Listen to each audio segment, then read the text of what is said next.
Bahas soal Sirekap yang kini tak menampilkan grafis hasil sementara perolehan suara dan bagaimana dampaknya terhadap pelaksanaan pemilu 2024, kita sudah bersama dengan Direktur Eksekutif Lingkar Madani, Ray Rangkuti. Selamat petang, Bung Ray. Petang, Bung.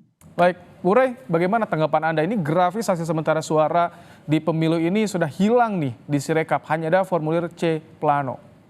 Satu-satunya sekarang yang bisa kita andalkan itu adalah yang manual kan, dan manual itu sebaik mungkin disebarluaskan secara umum kepada masyarakat lah ya. Dan siapa yang bisa menyebarkan itu? Yang menyebarkan itu ya harus dibantu oleh peserta pemilu sendiri.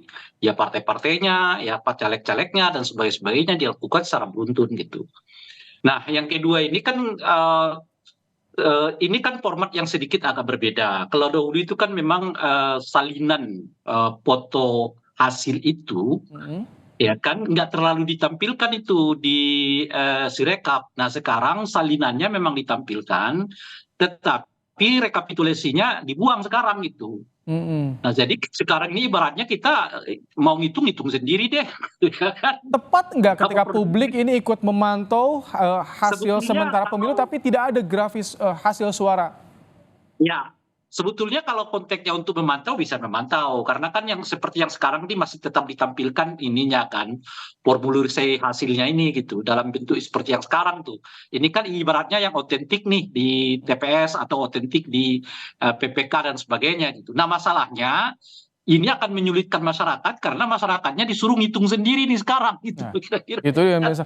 Bung Ray, apakah Anda lihat ini ada kaitannya dengan kemarin gaduh soal melonjaknya suara PSI yang tiba-tiba? Ya, saya kira salah satu faktor itu kan yang memang menimbulkan begitu banyak sekali perhatian terhadap Sirekap ini, dan memang akhirnya seperti pada puncaknya orang merasa bahwa Sirekap ini kok jadinya seperti sekarang ini gitu ya. Meskipun berulang kali disebutkan oleh KPU sebaiknya tetap melihat formulir C hasil yang memang juga diunduh bersama-sama atau ditampilkan bersama-sama. Nah, cuma seperti yang kita sebutkan tadi kan, kalau kita mau melihatnya ini saja nih, yang diunduh-unduh ini ya pasti sangat kesulitan. Ini sama seperti kita melototin, ya kan, ya apa itu? Itu kan ini kan ibaratnya kalau TPS-nya itu 800.000 TPS nih. Oke. Dan kalau tingkat kecamatan sekian ratus ribu kecamatan nih yang harus kita pelototin Nah itu satu-satu. dia, ketika publik memantau bagaimana ada suara yang mencurigakan, misalkan ketika disorot soal PSI kemarin. Jadi bagaimana publik saat ini memantau, apakah harus satu-satu atau ini agak sulit nantinya? Iya, iya sebetulnya kalau memantau bisa, dan cuma pasti menyulitkan gitu. Karena kita disuruh hitung sendiri nih sekarang.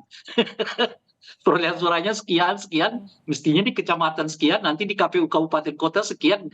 Tidak lagi seperti kemarin kan. Kalau kemarin itu kan sudah dalam bentuk tampilan angka. Ya kan, hari ini dapat sekian, hari ini dapat sekian. Kita nggak perlu lagi ngitung gitu. Nah sekarang dengan hanya menampilkan formulir C hasil atau C planonya ini, ya otomatis kita sendiri yang harus ngitung, kita sendiri harus otak-atik, kita harus pindahkan sendiri angka-angka yang tampil ini dalam bentuk salinan itu ke dalam sebuah angka yang lebih memudahkan kita untuk menghitungnya gitu. Dan dengan sendirinya akan mempersulit memang masyarakat untuk memastikan apakah ada lonjakan suara atau tidak, karena mereka harus bekerja 2 atau 3 kali sebelum misalnya grafiknya itu dihilangkan gitu.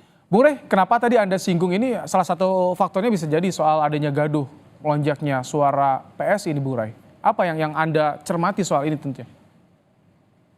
Dan orang dengan cepat kan melihat grafik pertumbuhan suara dari PSI kan. Dan dari situ kemudian orang melihat kok ada lonjakan yang begitu drastis dalam hitungan jam sekian persen kenaikannya gitu.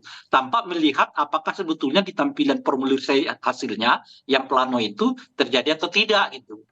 Nah, oleh karena itu kan menimbulkan semacam kritik yang luas kepada KPU ya terhadap tampilan-tampilan yang seperti sekarang.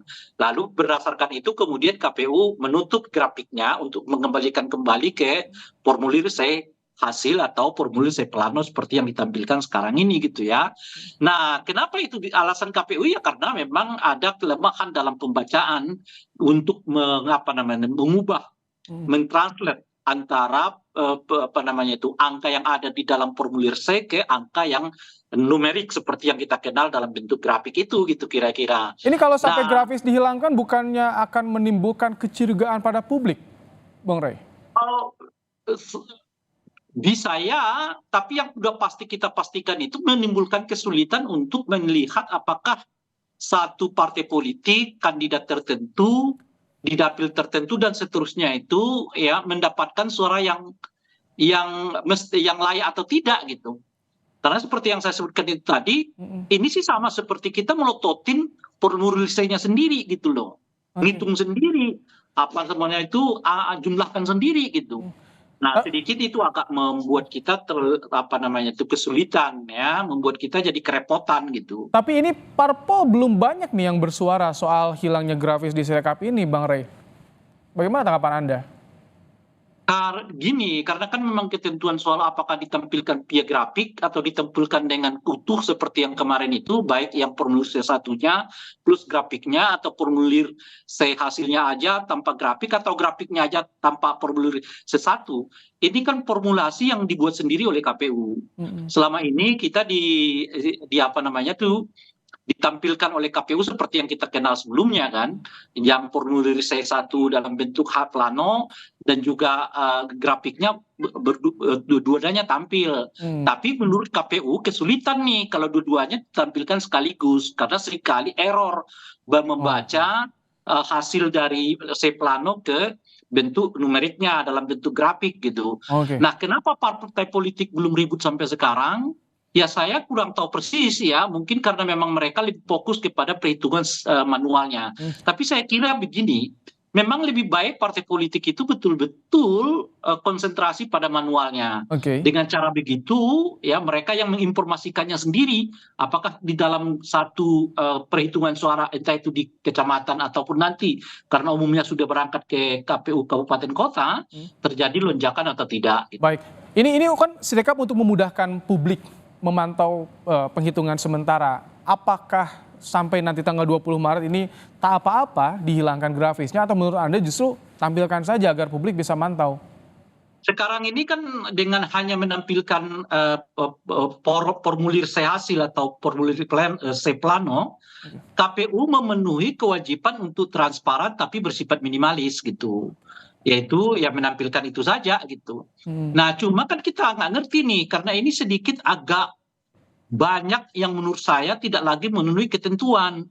Misalnya kan kemarin misalnya KPU bahkan menunda penghitungan suara di tingkat kecamatan selama 2 hari karena memperbaiki apa namanya ini Sirekap ini. Nah, begitu terjadi dilanjutkan kejadiannya tidak lebih baik sampai sekarang pun dinyatakan tertutup satu segi meskipun yang lainnya tetap terbuka. Nah, kita nggak tahu nih gaya KPU kita yang sekarang ini karena tiba-tiba di tengah jalan bisa berubah, bisa buat ketentuan baru, bisa dilanjutkan termasuk ini. Ini mau ditutup total apa tidak? Itu yang jadi pertanyaan publik ya. Bagaimana Iya, ke depannya, bagaimana untuk memantau? Baik, kami tangkap begitu. Bang Rey untuk pandangannya. Terima kasih Bung Rey Rangkuti, Sama-sama. Direktur Eksekutif Sama-sama. Lingkar Madani telah menyampaikan pandangannya di Kompas Petang sore hari ini.